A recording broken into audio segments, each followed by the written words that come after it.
यो तराई हो, यहाँ पानी चाहिँ त्यति चाहिँदैन, कल छ, मोटर छ, सबैले प्रयोग गरिहाल्छ। जति लुट्नु छ लुटिहाल। 30 वर्षदेखि कुनै पाइप सफा भएको छैन। त्यहीहरू विषय लिएर अब चाहिँ यो देशमा विद्रोह भयो, जेनजीले विद्रोह गरेर भयो। किन विद्रोह भयो? यो देशमा धेरै भ्रष्टाचार भएको थियो। अब त्यही भ्रष्टाचारलाई अन्त गर्न सबै कार्यहरूले हामी पुग्दैछौँ त। अनि पुग्दाखेरि यो समस्या बुझेको, समस्या त अब सावधान गर्नुपर्छ भनेर हामी त्यसको विवाद गरेको, त्यसको आन्दोलन गरेको थियौँ। कुनौली बोर्डरको रिपोर्टिङ हुन्छ। हजुर। प्रहरीहरूको गतिविधि जनता समक्ष सोशल मिडियाबाट पर्दाफास हुन्छ। बस पार्क अन्डरग्राउन्डमा भइरहेको यौन धन्दाको पर्दाफास हुन्छ।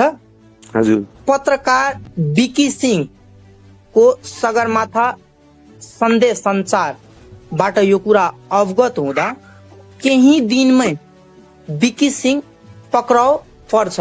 यसलाई कसरी हेर्नुहुन्छ तपाईँ? अब विकीलाई समात्नु भन्दा 1 दिन अगाडि 2 दिन अगाडि पनि जिल्ला परिकारले गएको छ विकी।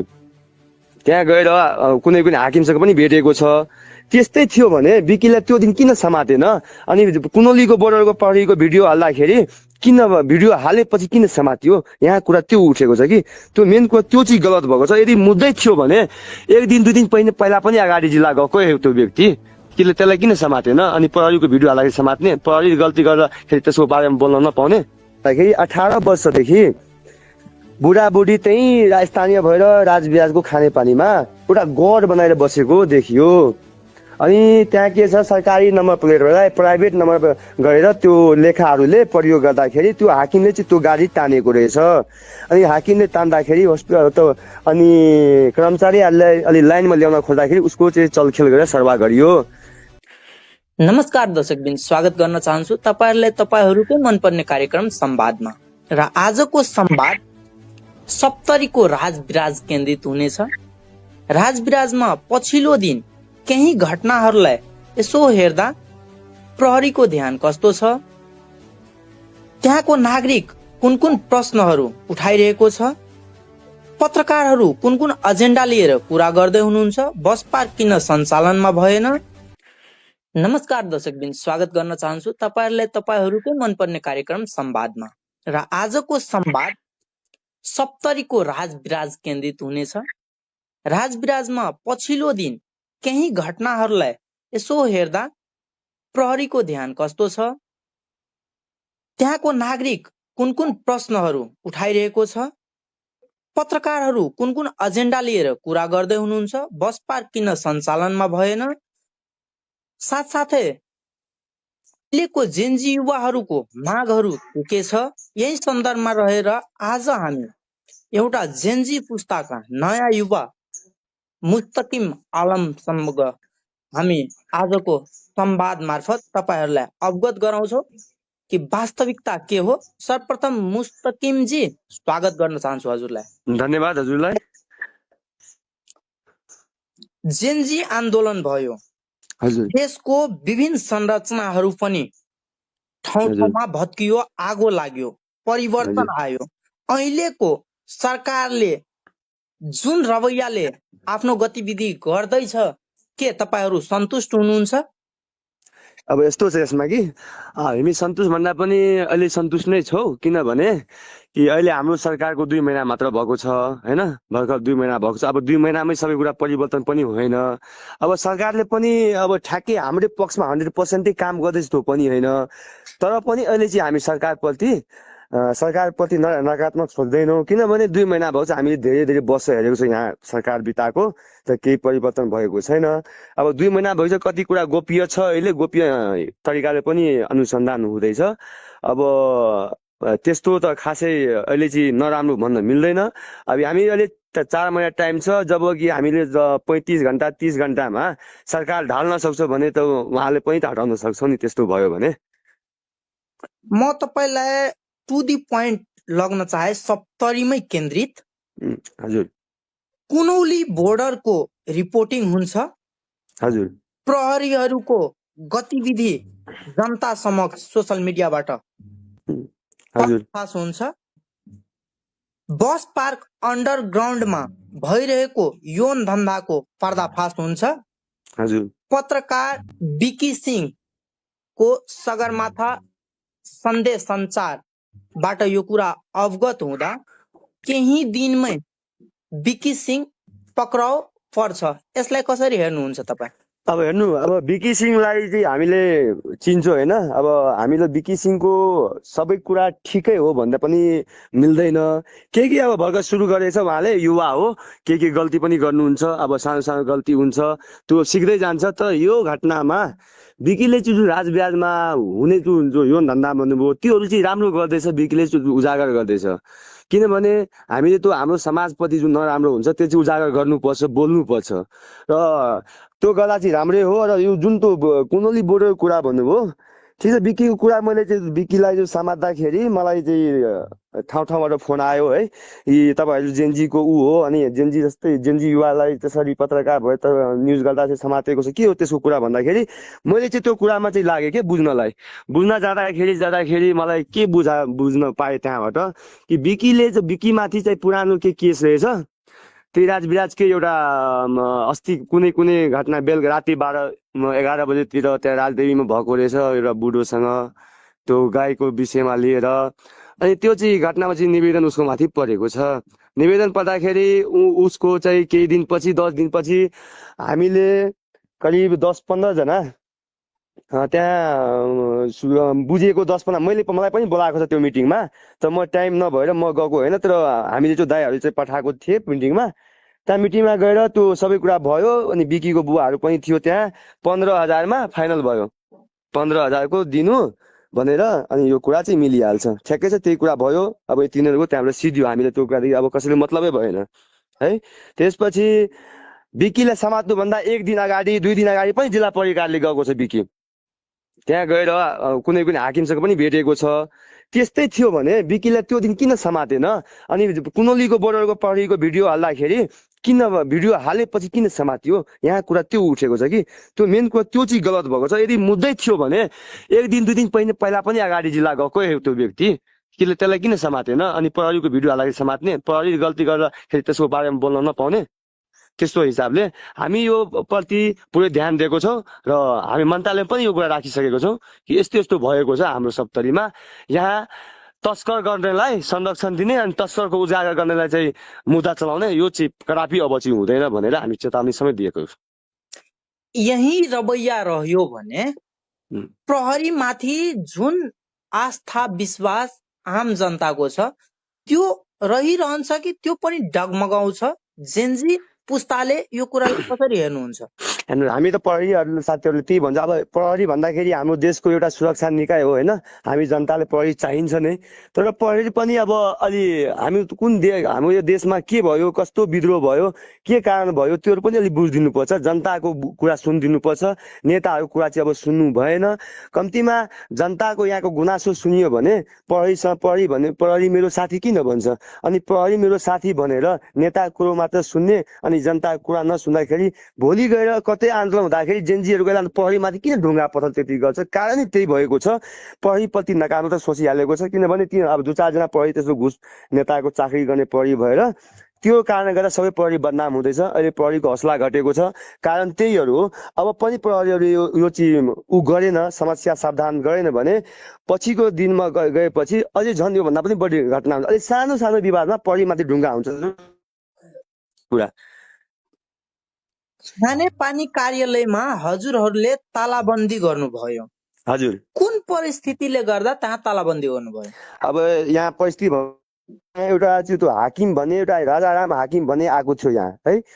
त्यो आउँदाखेरि अब कामहरू चाहिँ राम्रै गरेको रहेछ हेरेको छु होइन।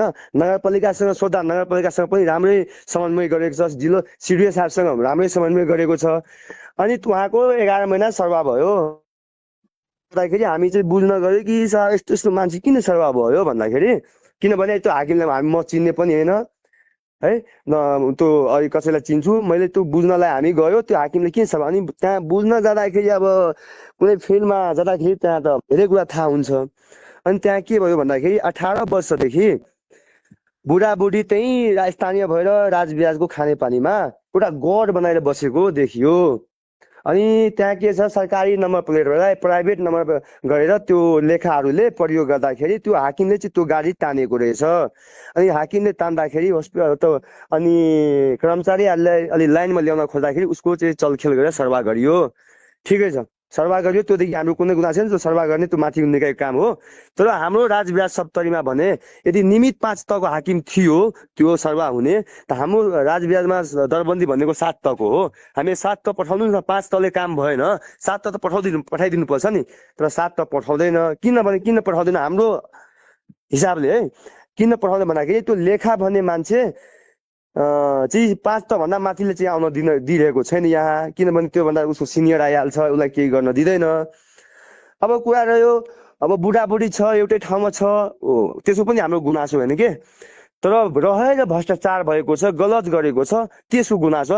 दुईजनामा एकजना यहाँबाट अर्को ठाउँ गइहाल्दा पनि हुन्थ्यो, तर गएन, 18 वर्षदेखि यही छ, ठिक छ, तर रहोस्, केही छैन, तर राम्रो काम हुनुपर्छ। त्यहाँ हाम्रो सप्तरीमा उनीहरूको के विचार सोच छ, यो तराई हो, यहाँ पानी चाहिँ त्यति चाहिँदैन, कल छ, मोटर छ, सबैले प्रयोग गरिहाल्छ, जति लुट्नु छ लुटिहाल, 30 वर्षदेखि कुनै पाइप सफा भएको छैन, तीहरू विषय लिएर अब चाहिँ यो देशमा विद्रोह भयो, जेनजीले विद्रोह गर्यो भने किन विद्रोह भयो, यो देशमा धेरै भ्रष्टाचार भएको थियो।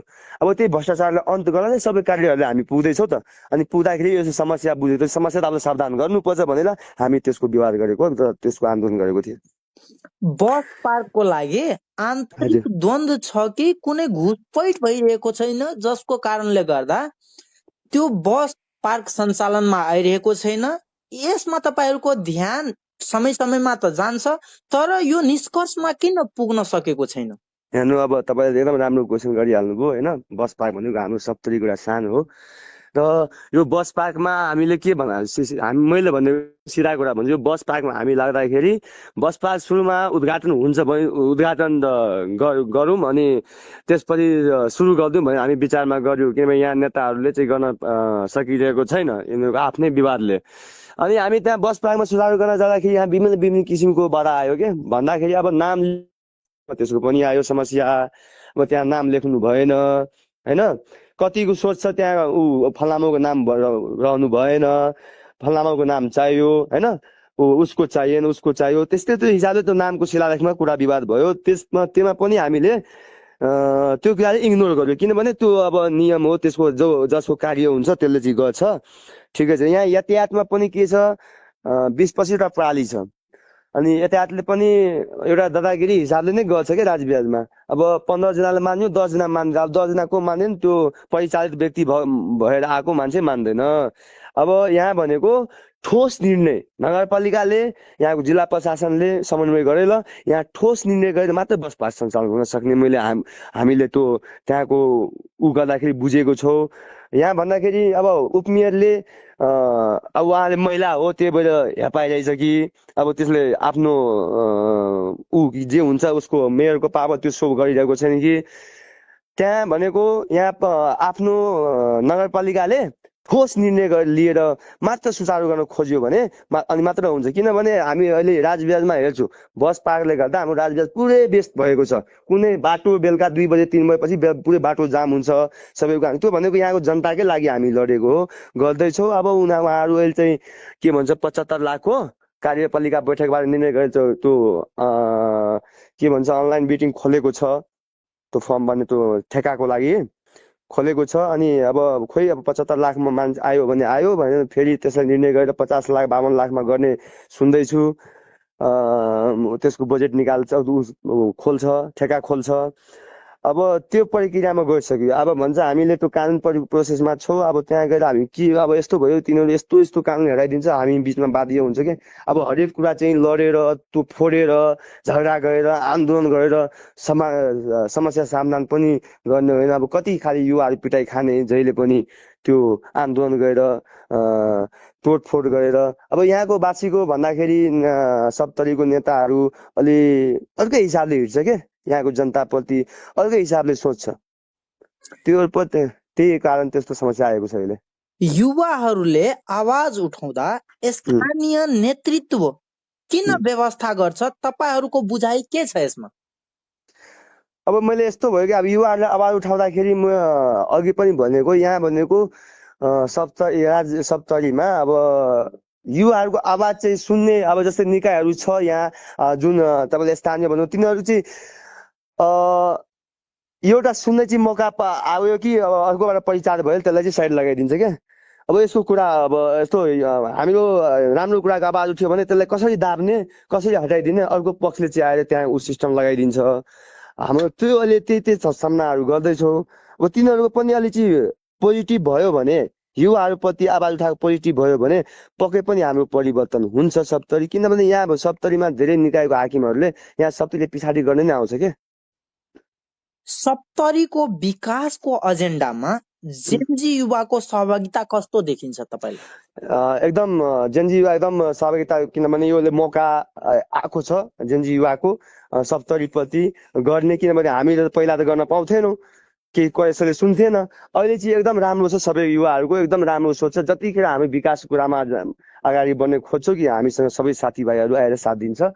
यस्तै हुनुपर्छ र यस्तै रह्यो भने पक्कै पनि सप्तरी बदलिन्छ। ग्रिन सिटी राजविराज भनेर भन्छ, तर जहाँ देख्यो त्यही फोहोरै फोहोर छ। यसलाई कसरी व्यवस्थित हुनुपर्छ भन्ने यहाँहरूको सुझाव छ? अब यस्तो ग्रिन सिटी त नामको लागि त्यो एउटा एजेन्डा हो उहाँहरूको, नेताहरूको, त्यो चुनावमा जित्ने एजेन्डा हो। तर ग्रिन सिटी बनाउनको लागि त्यस्तै भिजन र सोच बनाएर अगाडि बढ्छ। अब यस्तोको लागि, यो उपायको लागि हामी हेर्नु, यहाँ यसमा नगरपालिकाले चाहिँ अलि कडा रूपमा उ गर्नुपर्छ फोहोर व्यवस्थापनको लागि होइन। त्यहाँ अब त्यो राति राति रोडमा त्यो गाई भैँसीहरू हुन्छ, त्यसलाई चाहिँ नियन्त्रण गर्न पाइरहेको छैन। अनि त्यस्तै गरी चोरी हुने सम्भावना धेरै छ, सिसी क्यामेरा धेरै छैन। अब यो नियन्त्रण हामीले चाहिँ र नगरपालिकाले भन्ने हो। हामी धेरै कुरा त्यस्तो थियो आइडिया दिइसकेको छौँ। अब गर्ने चाहिँ नगरपालिकाले हो, हामी त भन्ने हो। हामीले त्यस्तो त्यति त्यसले पावरै छैन त्यति आफैले कार्यान्वयन गर्ने भनेर। तर हामी चाहिँ त्यो सावधानको लागि धेरै आइडियाहरू दिएको छौँ। तपाईँ युवाको हैसियतले राजविराजवासीलाई के भन्न चाहनुहुन्छ, जसको कारणले गर्दा राजविराजप्रति मान्छेको हेर्ने दृष्टिकोण बदलियोस्? हेर्नुहोस्, म एउटा युवाको नाताले म राजविराजवासीहरूलाई, सप्तरीवासीले म एउटा कुरा मात्र अनुरोध गर्न चाहन्छु। हेर्नुहोस्, तपाईँहरू कृपया तपाईँहरूले त्यो पहिला के सुन्नुभयो त्यो कुरा छोड्नुहोस्। अब यहाँ नेताहरूले चाहिँ हामीले धेरै बर्बाद गरिसकेको छ। हाम्रो सप्तरीको नाम अहिले कतै पनि जाँदा लिँदाखेरि अलिक नराम्रो लाग्छ। त्यो सप्तरीको नाम लिने बित्तिकै हामीले गौरव फिल हुने कसरी गर्ने त्यो काम पनि लानुपर्छ। यहाँको जनताहरूले कम्तीमै राम्रो काम गर्ने व्यक्तिलाई साथ दिनुहोस्। अब पहिलाको व्यक्तिहरू जुन थियो तिनीहरूले चाहिँ साथ नदिनुहोस्। हामी अगाडि बढ्न खोज्दैछौँ, पछाडि नजानुहोस्। हामी सबै एकसाथ एक भएर मिलेर, हामी सबै दाजुभाइ दिदीबहिनी सबै एक भएर हामी लागौँ। पक्कै पनि हामी परिवर्तन गर्छौँ सप्तरीलाई, र सबैको साथ रह्यो भने सम्भावना त एकदमै छ, परिवर्तन हुन्छ। अन्तमा अझ केही भन्न चाहनुहुन्छ? अन्तमा म यही भन्छु हजुर, पहिला यहाँको जनताहरूलाई सबैले, तपाईँहरू यहाँ मैले त धेरै कुरा भनेको छु, बोलेको सबैले सुन्नुहुन्छ। र अन्तमा तपाईँले पनि धन्यवाद, जुन त्यो हाम्रो त्यो सप्तरीको बारेमा त्यसरी जनता पक्ष पुर्याउने मौका दिनुभयो। र सबै जनताले एकजुट भएर हामी भ्रष्टाचार विरुद्ध र सुशासन कायम गर्नुपर्छ, लाग्नुपर्छ भन्ने यही भन्छु म। धन्यवाद यहाँलाई। दर्शकबिन, तपाईहरू सुन्दै हुनुहुन्थ्यो कार्यक्रम संवाद। संवादको विशेष अतिथिको रूपमा हुनुहुन्थ्यो मुस्तकिम आलमजी। उहाँ एउटा जेनजी युवा। उहाँको ट्यागलाइन एकदम क्लियर छ कि भ्रष्टाचार एकदमै कम हुनुपर्छ, निर्मूल हुनुपर्छ, विकास हुनुपर्छ।